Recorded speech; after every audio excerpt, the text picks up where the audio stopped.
국제사회에서 존재감이 급상승하고 있는 한국에 대한 일본의 견제가 볼썽사나운 모습으로 나오고 있습니다. 28일 일본의 교도통신은 일본 정부 고위 관료를 인용해 트럼프 대통령이 지난달 G7을 확대해 한국 등을 초청하겠다는 의사를 밝힌 것에 대해 일본이 반대하는 뜻을 미국 정부에 전달했다고 보도했습니다. 일본 정부는 G7 참여국가 한국의 북한 및 중국에 대한 외교 자세가 다른 것을 문제 삼았다는데 한국 정부가 친북, 친중국 성향을 보인다는 점을 지적했다는 것입니다. 이에 대해 미국 측은 트럼프 대통령이 최종적인 판단을 할 것이라고 반응했다고 전했습니다. 그리고 일본의 모테기 외무상은 28일 NHK에서 G7 확대 구상에 대해 G7의 틀 자체는 유지하는 것이 매우 중요하다며 트럼프의 제안에 대한 부정적인 생각을 전했습니다만 한국에 대해 직접적인 언급은 하지 않았습니다. 일본이 아시아 유일의 G7 참여국이라는 외교적 우위를 지키려는 의도도 깔려있고 강제징용 등 역사 문제와 이에 따른 수출 규제 등 최악의 한일 관계에 일본이 한국에 대해 호의적이지 않을 것이고 견제하려는 심보는 예측할 수 있는 모습입니다. 그런데 일본이 항상 더 얄밉고 가증스러운 점은 겉으로는 아닌 척하면서 항상 뒤로는 온갖 수단을 다 써서 한국의 좋은 국면은 방해를 한다는 것입니다. 일본이 G7 반대에 대한 명분이라고 내세우는 것이 북한과 중국에 대한 한국 정부의 성향이 문제라고 하는 것은 일본 특유의 이간질 플레이라고 생각하지 않을 수 없습니다. 일본은 남북회담, 북미회담이 전개될 때를 보면 겉으로는 비핵화를 지지한다고만 하고 특별한 반대 입장을 내놓지 않았었습니다. 하지만 볼턴의 회고록으로 알려진 일본의 실제 행보는 남북회담 전에 일본의 야치국장은 서울로부터 뿜어져 나오는 저 행복감을 반박하고 싶다라고 말했었고 싱가포르 회담이 취소될 위기에 봉착하자 야치는 또 이렇게 말합니다. 일본은 싱가포르 회담이 취소된 것에 대해 매우 안도했다. 종전선언을 하냐마냐 하던 대목에서는 초강경 매파인 볼턴조차 트럼프의 종전선언 가능성에 대해 무조건 반대한 것은 아니었습니다. 그는 나는 특정 지점에 북한에 그런 양보를 하는 것을 꺼리지는 않았으나 트럼프가 당장 하려고 한 것처럼 다만 그걸 공짜로 줘서는 절대로 안 된다고 생각했다 라고 표현했는데 즉 볼턴은 종전선언을 하더라도 어떤 조건을 걸어야 된다는 입장이었다고 볼 수 있습니다. 그런데 아베는 아예 종전선언을 하지 말라고 트럼프를 설득하기 위해 캐나다에서 열릴 G7에 가던 길에 워싱턴으로 급히 가서는 절대 그렇게 해서는 안 된다며 반대를 합니다. 이렇게 남북, 북미 협상 기간 중에 일본은 뒤로는 그 골수 네오콘이는 볼턴보다 더 북한은 대화 상대도 아니라며 반대하는 행동을 하면서도 겉으로는 북일회담을 요청하고 놀랍게도 북한의 일본인 납치 문제를 부탁했습니다. 볼턴은 트럼프가 김정은과 회담에서 일본인 납치 문제를 줄기차게 제기했다고 썼는데 아베는 문 대통령에게도 끊임없이 도와달라고 했습니다. 실제 문 대통령은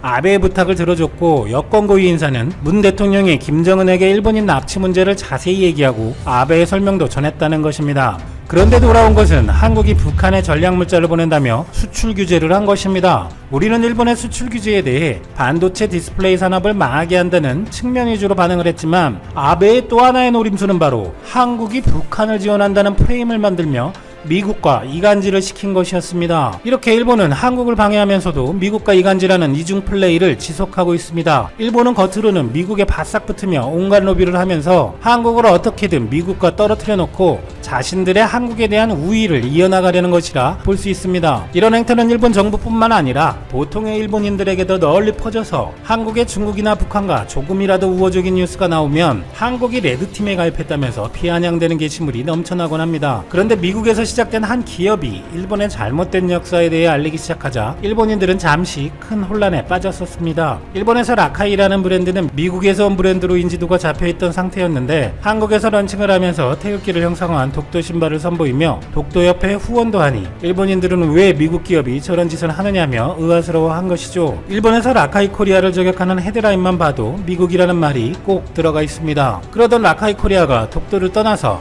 아예 해외에까지 일본의 실험부대의 만행과 일제에 항거한 독립운동가들을 알리는 행동을 계속합니다. 더구나 일본인들이 눈치를 많이 보는 미국의 언론사들까지 라카이의 독립운동가 이야기와 일본의 만행에 대한 보도를 하며 일본인들에게 국제적 망신을 주기도 했습니다. 그러자 일본인들은 라카이 코리아에 대해 불매운동을 벌이기도 했는데 이 라카이 코리아라는 회사는 일본이 한국을 끊임없이 방해하는 것처럼 그것을 그대로 돌려주듯 잘못된 역사를 알리는 활동을 끊임없이 하고 있습니다. 그런데 라카이 코리아는 원래는 운동화나 의류, 액세서리를 만드는 패션 브랜드로 알고 있는데 이제는 비패션 상품 아이템들로도 역사 알리기를 하고 있습니다.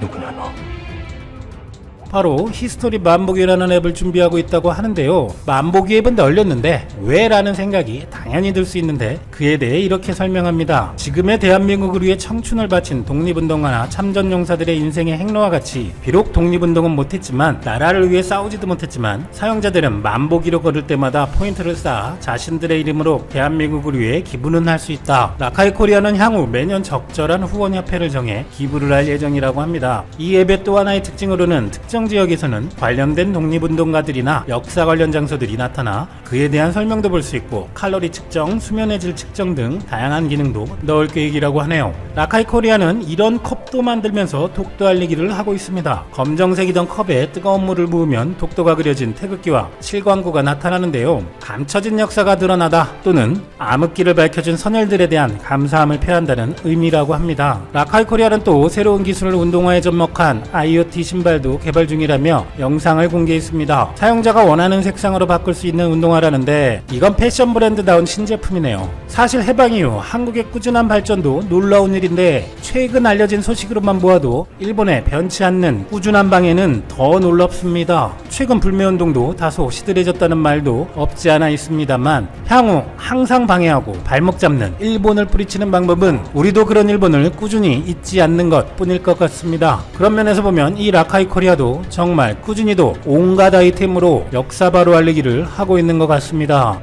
유명희 산업통상자원부 통상교섭본부장이 16일 스위스 제네바 정견 발표에서 일본의 지지를 호소했습니다. 그동안 노골적으로 유명희 본부장이 WTO 총장이 되는 것을 막겠다고 나선 일본을 향한 예상치 못한 대담한 발언이었습니다. 이 같은 유명희 본부장의 발언에 일본의 언론도 놀라움을 나타냈습니다. 17일 니혼게이자이 신문은 한국의 통상톱 WTO 사무총장 선거에서 일본의 지지 기대라는 제목의 기사를 통해 유 본부장이 일본의 지지에 대한 기대를 표명했다고 보도했습니다. 지지통신은 유 본부장이 일본의 지지 확보에 자신을 나타냈다고 풀이했습니다. 이 신문은 유 본부장이 WTO를 무대로 한일이 무역 분쟁으로 대립하는 가운데 다국 간 무역 체제 강화 등을 위해 함께 노력하는 것이 중요하다고 협력을 호소했다고 보았습니다. WTO 결정은 전원 일치가 원칙이기 때문에 사무총장 선거에서 승리하기 위해서는 일본의 지지가 필수적입니다. 즉 일본의 도움은 못 받아도 끝까지 해방을 놓는다면 당선이 쉽지 않다는 것입니다. TBS 뉴스는 반도체 소재 수출 관리 강화를 둘러싸고 일본을 WTO에 제소하고 있는 한국이지만 이날은 일본을 자극하는 것을 피했다고 보았습니다. 또한 유 본부장이 현재 진행 중인 분쟁에 대해 코멘트하는 것은 피하겠다.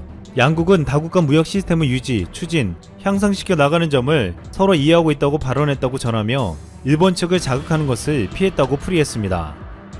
실제로 유 본부장은 일본을 자극하지 않는 유화책을 쓰면서 불리한 상황에서도 정면으로 돌파하는 전략을 세운 것으로 보이고 있습니다.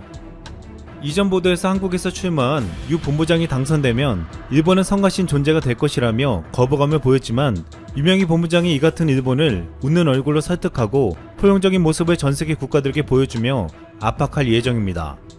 또한 유명희 본부장은 WTO 회원국 대사들이 모인 가운데 인상적인 강력한 발언들을 했습니다. 한국이 다자 무역을 통해 세계 최빈국에서 무역 대국으로 성장했듯이 모든 WTO 회원국도 이런 기회를 누려야 한다는 책임감이 입후보했다고 말하며 25년간 통상 분야에서 실무를 경험했고 통상 장관으로서 주요 무역협정 체결에 관여했다며 이런 경험과 전문성을 활용해 WTO 보건 및 부응의 해법을 제공하겠다고 말했습니다. 이제 8명의 후보가 입후보한 상황에서 치열한 경쟁과 일본의 견제를 이겨내고 유명희 본부장이 최후의 한 명이 될지가 관심이 집중되고 있습니다. 우리나라는 이번이 세 번째 도전인데 최근에 K방역으로 대한민국의 위상이 그 어느 때보다도 높아진 만큼 최초의 WTO 수장을 배출할 가능성이 높다고 보고 있습니다. 일본이 막으려고 하는 것은 WTO 총장 외에도 한국이 G7 정상회의에 참여하는 것입니다. 일본은 노골적으로 미국에 한국을 G7에 참여시키는 것을 반대해 논란이 되었습니다. 이에 분노한 청와대는 이런 일본의 행태를 모렴치의 수준이 전세계 최상위권이라고 이례적으로 비판했습니다. 이어 청와대 고위 관계자는 국제사회, 특히 선진국들은 일본의 이 같은 수준을 충분히 인지하고 있기 때문에 한국의 G7 참여에 별 영향은 없을 것으로 본다고 밝히기도 했습니다. 최근 조세영 외교부 1차관은 일본은 한국의 G7 가입을 지지하면 우리 국민들이 일본을 보는 눈이 달라질 것이라고 말하기도 했습니다. 이렇게 일본의 한국 견제에 대해서 우리는 그 같은 속 좁은 짓을 그만두라고 종용하고 있습니다. 여기에서 영국에서 한국이 G7 정상회의에 참여하기를 희망한다는 소식이 전해졌습니다. 국회 외교 통상위원장인 송영길 의원은 16일 톰 투게나트 영국 하원 외교특별위원회 위원장과 전화회담을 갖고 양국 의회 협력을 약속했습니다. 투게나트 위원장은 한국이 주요 7개국 정상회의에 초청된 데 대해 한국이 참여하기를 희망한다고 말했다고 송 위원장은 설명했습니다. 영국이 적극적으로 한국의 참여를 희망하는 데는 중요한 이유들이 있다고 보고 있습니다. 영국은 최근 감염병 사태에 이어 브렉시트와 홍콩 보안법까지 큰 어려움에 처해 있습니다. 최근 영국은 화웨이를 5G 사업에서 배제하려는 움직임을 보이고 있습니다. 영국 정부가 올 연말부터 5세대 이동통신망 구축과 관련해 중국 화웨이 장비를 구입하지 않기로 한 것입니다. 또한 2027년까지 통신망이 이미 들어간 화웨이 장비를 완전히 퇴출할 계획입니다. 올리버 다우든 디지털 문화부 장관은 지난 14일 영국 하원에 출석해 이 같은 정부 결정을 발표했습니다. 다우든 장관은 쉬운 결정은 아니지만 영국 통신 네트워크와 국가안보, 경제를 위해 지금은 물론 장기적으로 옳은 결정이라고 밝혔습니다. 하지만 중국은 5G 이동통신망에서 중국 화웨이 장비를 배제하기로 한 영국을 향해 대가를 치러야 할 수 있다고 경고했습니다. 중국이 실제로 투자를 중단하면 영국엔 치명적일 수 있다고 보고 있습니다.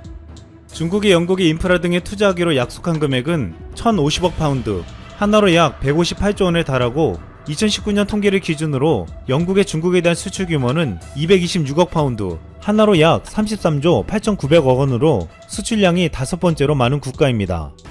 또한 중국으로부터의 수입 규모는 447억 파운드, 약 67조 원으로 4번째로 수입량이 많습니다. 또한 영국 내 핵발전소 건설 사업에도 중국 국영기업이 깊게 관여하고 있고 영국 최대 상하수도 업체인 테임즈 워터 지분의 10%도 중국 국부펀드인 중국투자공사가 가지고 있습니다.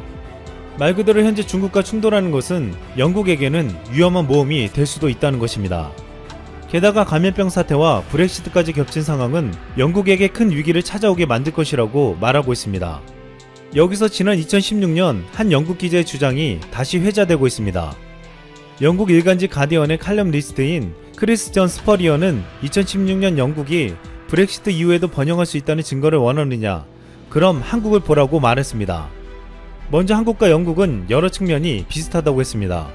거의 바다로 둘러싸인 한국은 약 10만 제곱킬로미터 면적에 5천만 명이 살고 있어 영국과 별로 차이가 없는 데다 영국처럼 고도로 도시화되어 있고 창의적인 소프트 파워를 주축으로 삼아 번영하고 있다는 것입니다. 이처럼 비슷한 여건을 가진 영국도 한국처럼 잘 해낼 수 있다고 하면서 이런 주장을 했습니다.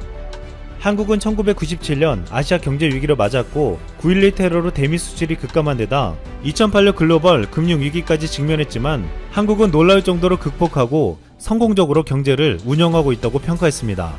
또한 이것은 수출 주도형 첨단 기술 기반 경제를 가지고 있기 때문이라며 이는 브렉시트 찬성 측과 영국 산업연맹이 항상 주장하는 것이라고 했습니다.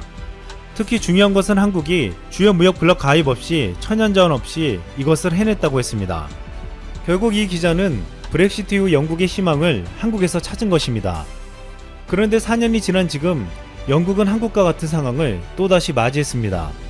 한국도 중국의 사드 보복으로 인해서 한국의 수출 기업과 관광업은 큰 타격을 입은 바 있었습니다. 그럼에도 한국은 수출을 다변화시켜서 중국의 영향력을 줄였고 결국 극복해냈습니다. 영국은 바이러스가 확산될 때도 한국의 방역을 극찬하며 한국식 접촉자 추적 방식을 배우겠다고 했고 한국에게서 진단키트를 수입해서 대처해 나갔습니다. 그리고 최근 중국 화웨이를 배제하면서 그 자리에 삼성전자가 들어와 주길 바란다는 의향을 밝혔습니다. 이같이 지금 영국이 한국에 G7에 참여하기를 바라고 있다는 것은 지금 영국에게는 한국의 도움이 절실하게 필요하기 때문이라는 분석도 나오고 있습니다. 이번 영국의 화웨이 퇴출을 두고서 중국은 영국이 미국 편에 붙었다고 비판했지만 영국 파이낸셜 타임즈도 미국 트럼프 대통령에게 무릎을 꿇은 결과라고 비판하기도 했습니다. 자국에서도 이 같은 비판이 나오는 이유는 미국 또한 언제든지 자국의 신뢰를 위해 등을 돌릴 수 있기 때문입니다. 최근 미국은 디지털세, 일명 구글세 협상 결렬을 선언한 데 이어 EU와 영국의 에어버스 보조금과 관련해 추가 관세 방안을 들고 나왔습니다. 이뿐만 아니라 독일의 맥주부터 올리브, 케이크, 진, 보드카, 프랑스 명품 업체가 만드는 캐시미어 스웨터, 영국산 몰트 위스키, 비알코올성 맥주 등이 포함되어 있었습니다. 트럼프는 중국뿐만 아니라 전통적인 동맹국들까지도 뜻대로 되지 않으면 무역 보복을 감행했습니다. 미국을 믿고 중국을 싸웠다가는 언제든지 배신당할 수 있다는 것입니다. 이것은 우리나라도 다르지 않았습니다. 17일 한국사회란 별명을 가진 호걸 메릴랜드 주지사가 트럼프에 대한 놀라운 폭로를 했습니다. 트럼프가 지난 2월 문재인 대통령을 상대하는 건 정말 좋아하지 않는다. 한국인들은 끔찍한 사람들이다 라고 말했다는 것입니다. 이 말이 나온 시기는 방위비 협상에서 한국이 트럼프의 요구를 쉽게 들어주지 않았을 때였는데 트럼프는 왜 미국이 그동안 한국을 보호해왔는지 모른다. 그들은 우리에게 돈을 내지 않는다고 불평했다고 했습니다. 당시 한미 방위비 분담금 협상 체결이 지연되자 미국이 주한미군 한국인 근로자의 무급휴직 카드를 들고 나와 한국을 압박하던 상황이었습니다. 이 같은 발언이 나온 만찬에는 호건 주지사의 한국인 아내 유미 호건 여사도 동석했는데 호건 주지사는 트럼프 대통령이 모국의 모욕을 퍼부는 동안 아내는 거기 앉아 있었고 나는 아내가 상처받고 속상한 것을 알아차렸다며 아내는 나가버리고 싶었다는 것을 안다. 하지만 아내는 예의 바르고 조용히 앉아 있었다고 했습니다. 더욱 화가 난 것은 트럼프 대통령은 이 만찬 자리에서 한국을 비난한 것과 대조적으로 시진핑 중국 국가주석을 얼마나 좋아하는지, 아베 신조 일본 총리와 골프를 치는 게 얼마나 좋은지, 김정은 북한 국무위원장과 얼마나 잘 지내는지에 대해 다 얘기했다고 했습니다. 한국은 이같이 두 얼굴을 한 트럼프에게 호락호락한 상대가 아니었습니다.